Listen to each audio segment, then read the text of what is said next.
Hi, and welcome to Gender. We're going to look in this chapter at gendered verbal communication. Now, this chapter will dovetail nicely with the next chapter, which will be looking at nonverbal communication. So looking at either example. Now, you're going to see, I'm going to put them just sort of around me here, are three sentences that you'll find in your textbook. Now listen to this carefully. The woman judge casts the deciding vote. Now in this instance, the sentence highlights that she, woman, and judge. So we have to, in this case, we've highlighted her sex, and it suggests that it's odd or in some way unusual for a judge to be a woman. Otherwise, we would just say the judge cast the deciding vote. But to put woman in front of judge, it's what's known as highlighting. Sort of suggesting that the language is suggesting that the reader won't know that the judge was a woman, or that somehow they should know because it's odd and unusual. A second sentence, Jason babysat his son while his wife was attending a meeting. Now that's one that I've seen happen a lot. I'm a dad. I don't babysit my daughter. I have parented her. So why don't we refer to a father caring for their children as parenting? When we don't say that mothers babysit their children. And so the notion that Jason is babysitting is to suggest he's not taking a primary role in the parenting, that it's a woman's responsibility, when in fact Jason isn't babysitting, Jason is parenting. I used to be, as a behavior consultant, do workshops on parenting.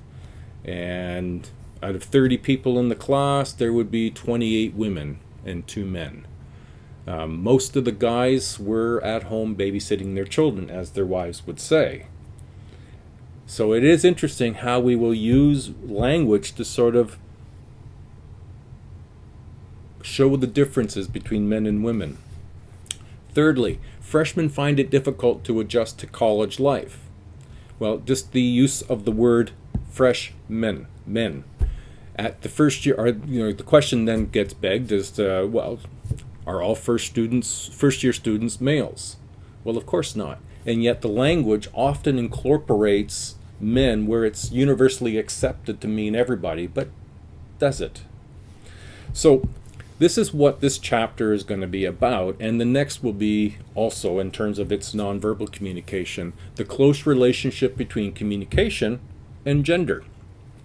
Remember to use your textbook for further explanations and examples. So let's get started. Language is one of our most complex symbol systems. We learn language over a large period of time, and we refine our ability to use language throughout our life. Symbols allow us to define, organize, and evaluate phenomenon, thinking hypothetically, and self-reflection. Symbols, language, define phenomenon. Therefore, language defines gender as well. Language reflects and reinforces cultural views and values. It's how we communicate to one another much about our lives and what goes on in the world. Verbal communication expresses cultural views of gender, and we're going to look at 6 connections between language and gender. The first, male generic language excludes. Now what we mean by that is male generic language, words like chairman, mailman, mankind, he, these claim to include both sexes, yet research studies have shown people associate males only with generic terms with much greater frequency than they associate females with them. That when you hear the term policeman, mailman, postman, you have an image immediately of a man, not of a woman. Not to say that you won't, after a while of talking, acknowledge that that exists, but in the way we use the language, how language has been used throughout my life and probably yours and my parents' life, is that when those terms get used and you get an immediate image in your mind, it's not likely of either a male or a female, it's likely just male. Because of the evidence provided by these studies, most dictionary and newspaper writing style manuals have policies requiring inclusive language and warn against using male generic language. Some universities and the Washington Post will now use only as they refer to individuals. And we start seeing that happening more and more. Your textbook, the author makes a very solid effort to try to be more gender neutral when it comes to using language in the textbook. Number 2, language defines gender as binary. Now, what do we mean then?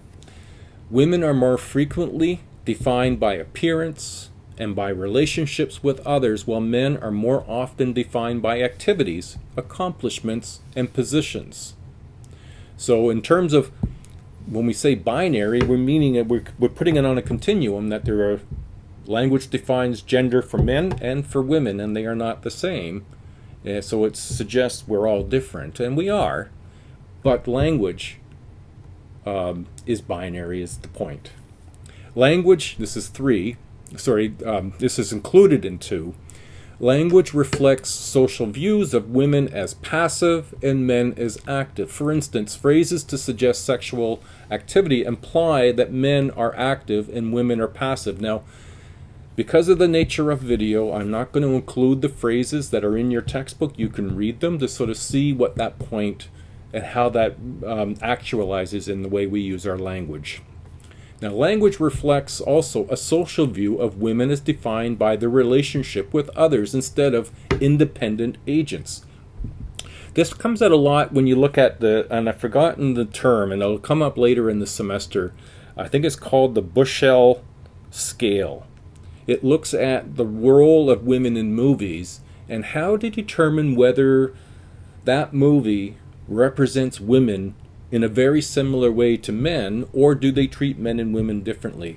And part of it is based on this sort of women are only in movies to be related to or in some way connected with men, but not as independent. No man directs what this woman will or will not feel or think.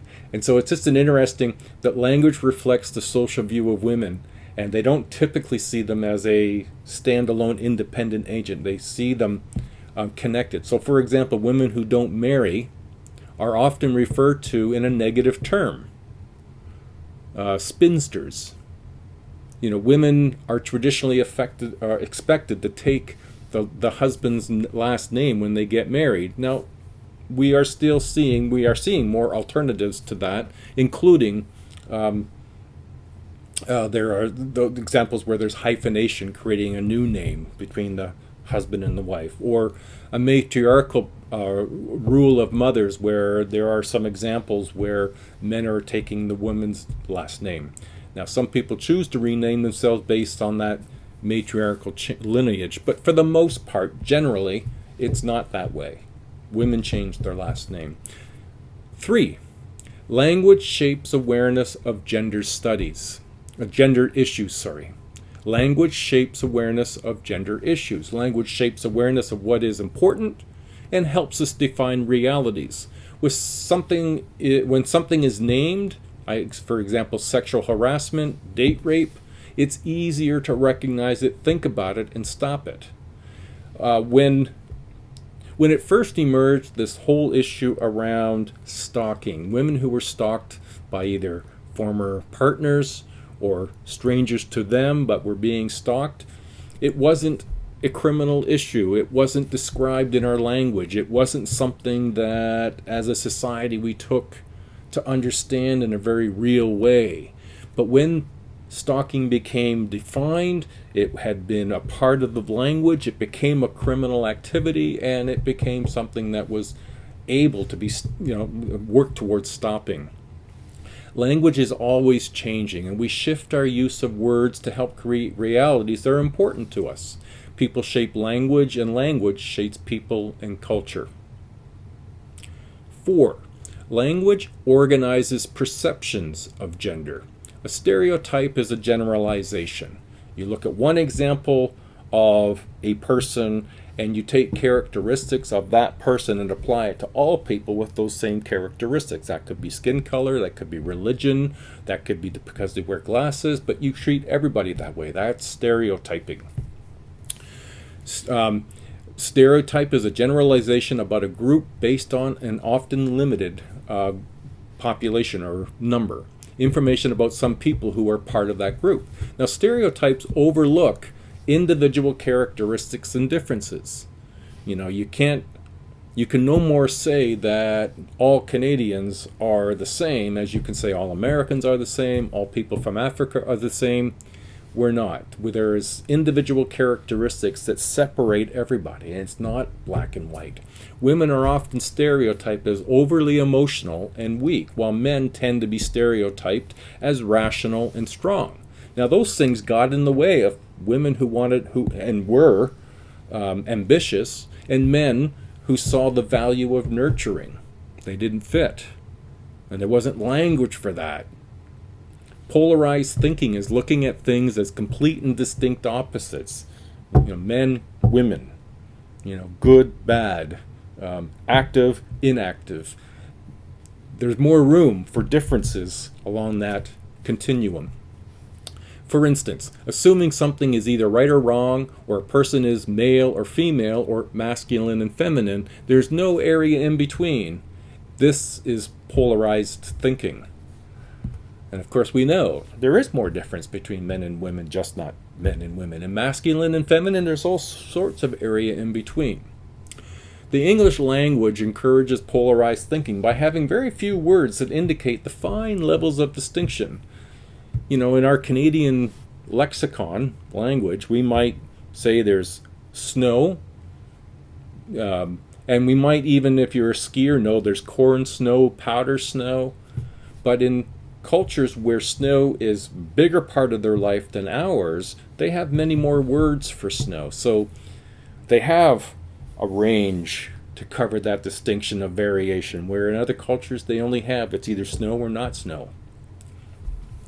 Queer performative theory challenges polarized language for sex, gender, and sexual orientation, in that they've always been strong supporters of a more fluid gender, so that's why they would be challenging this polarization. 5. Language evaluates gender. Language reflects cultural values and is a powerful influence in our perceptions. Women are referred to as immature or juvenile, with terms like girl, baby, doll, as nicknames, if you will. They're juvenile, they're immature, and yet they apply to grown-up women. Or equate with food, sweet things, sugar, or animals, chick, bitch.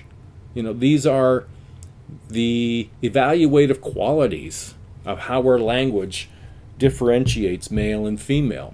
Diminutive suffixes designate women as reduced forms of male standard. For example, a majorette, bachelorette. These are reduced forms of what a particular status for man is. Women are often blamed with language. I'm going to apologize for saying it because I know I can't be with you to make sure we understand the same. But the example in your textbook, women are often blamed with language, the example being slut, for the same behavior that when men do it, it's celebrated in language for doing the same thing, where we might say stud. And so we treat men and women quite differently with language, and we don't think about it. We just come to understand that's the way it is. And that's the whole point about language and gender, is we don't think about and evaluate what we say and how we say it and what it means and how that message gets communicated and what that means. Female and feminine terms are used to degrade boys and men. You use feminine terms for men like sissy and mama's boy. Again, they are evaluative. They give an evaluation of something that this guy did that made others go, well, that's just sissy, or you're just being a mama's boy. It evaluates men who are different from the other men. 6. Language allows self-reflection. Now, self-reflection is a bigger topic than what we're going to talk about here, but as it applies here, Because we use symbols to communicate language, it shapes how we think of ourselves, in addition to how we see the world around us. Meanings of language change over time. So, for example, what is considered fat now may have been considered slim several decades ago. And so the meaning can change over time. I can remember when bad was bad, and then I remember when bad turned to be good. I'm not sure what bad is now. Michael Jackson bad. So how we use words change over time. If the existing language is inadequate, we can move beyond it, such as through labeling ourselves as androgynous, genderqueer, or gender non-conforming. This nudges the culture to recognize us for our own terms. And we see this starting to happen, and not just starting, it continually shapes our language over time as to what words mean and how we can add more recognition for the differences with new language. Gender styles of verbal communication.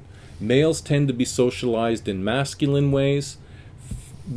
Females tend to be socialized in feminine ways. And this is not always the case. And it's important to remember that some people do not define themselves as male or female, masculine or feminine. Gendered styles of communication means that girls can learn masculine modes of communicating and boys can learn feminine modes. Some people work towards becoming fluent in both modes of communication. However, there are some general statements that we can make about feminine and masculine gendered communities or communication. Let's look at them individually. Gendered speech and communities. A speech community is a group of people who have a common understanding of the communication goals and how each of those goals and interpretation of communication. Males and females tend to be socialized into masculine and feminine speech communities through games. These gendered speech communities share communication practices and often underlie common misinterpretations between members of different speech communities. 2. Lessons of children's play. Researchers have drawn connections between the ways children play and the way they communicate. This pattern seems to develop since children tend to play in sex-segregated groups and play different types of games based on those groups. Boys' games are often played in large groups, are competitive, and have clear goals, include roughhousing, and have distinct rules and roles. Structured by goals and roles, there is a limited need to discuss how to play. Boys' games cultivate 4 communication rules. 1. Use communication to assert ideas, opinions, and identity. 2.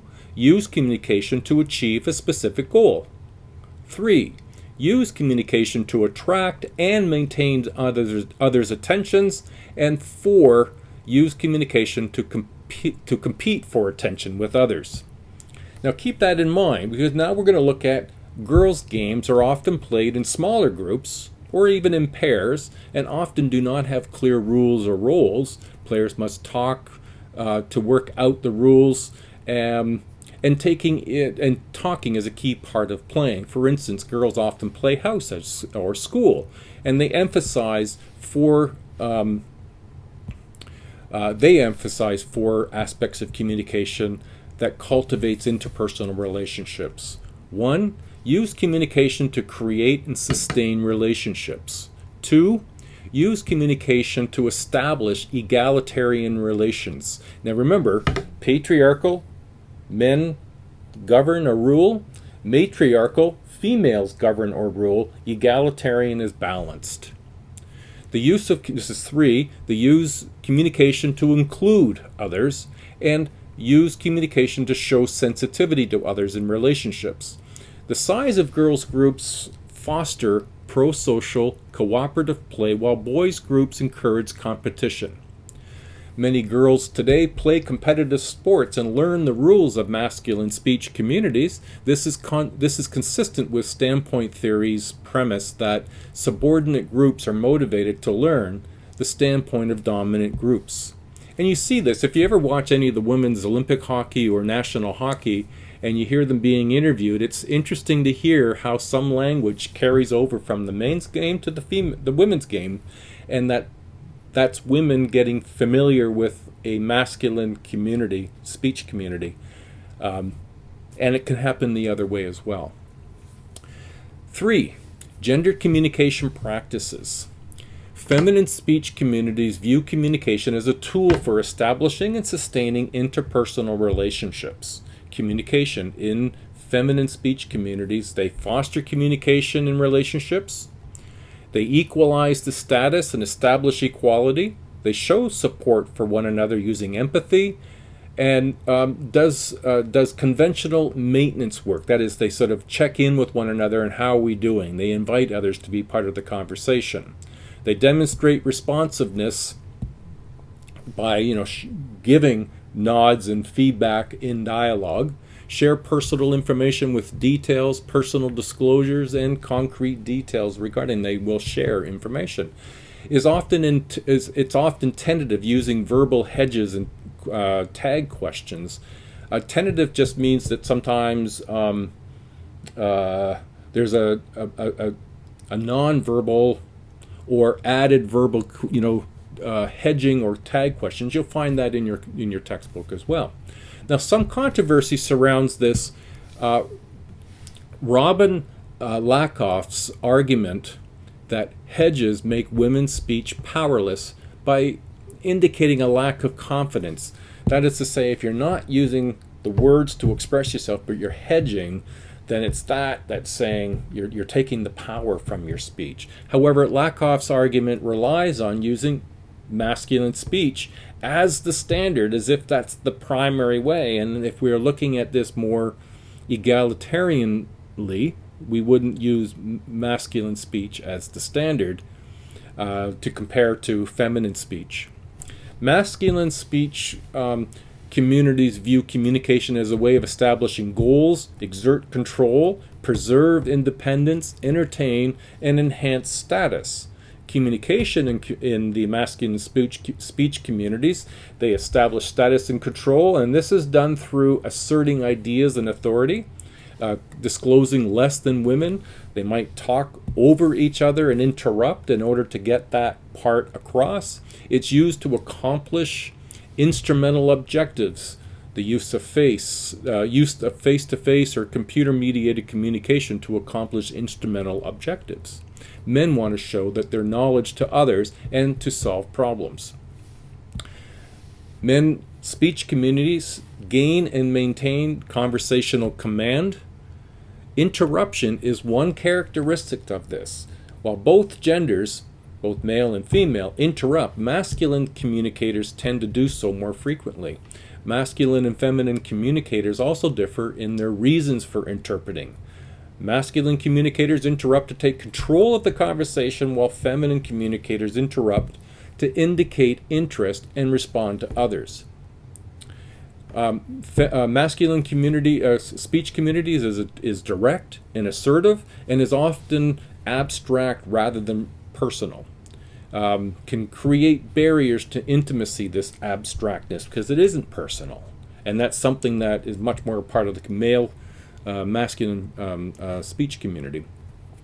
Includes a minimal of response cues. These are the small verbal cues that show that you're paying attention. They may do less than women, and it's less emotionally responsive.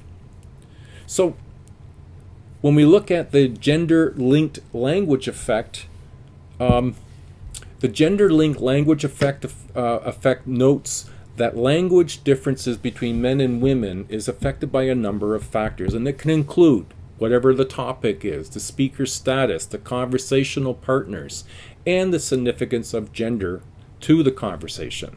Now, women tend to speak more tentatively on masculine topics, but men speak more tentatively than women on female topics, which should make sense, I guess. Gender expression varies according to the context and factors and other factors. So if we're looking at gender-based misinterpretations in communication, we can look at a number of points. One, showing support. People who are feminine communicators often want to talk about the problem, while masculine communicators want to solve it. And so this is where some of the sources of misunderstandings between men and women come into play. Women want to continue to talk about the issue to come to a better understanding so we can resolve and come to an egalitarian result, where men just want to listen for the purposes of expressing how we can solve it. And that's what we if you self-reflect on some of your relationship issues, you might find this one interfering at times. This often leaves both communicators feeling unsupported. Showing sympathy can be interpreted as condescending by masculine communicators, but is seen as a way of showing support in feminine communicators. 2, the trouble talk. Now that's sort of trouble talk.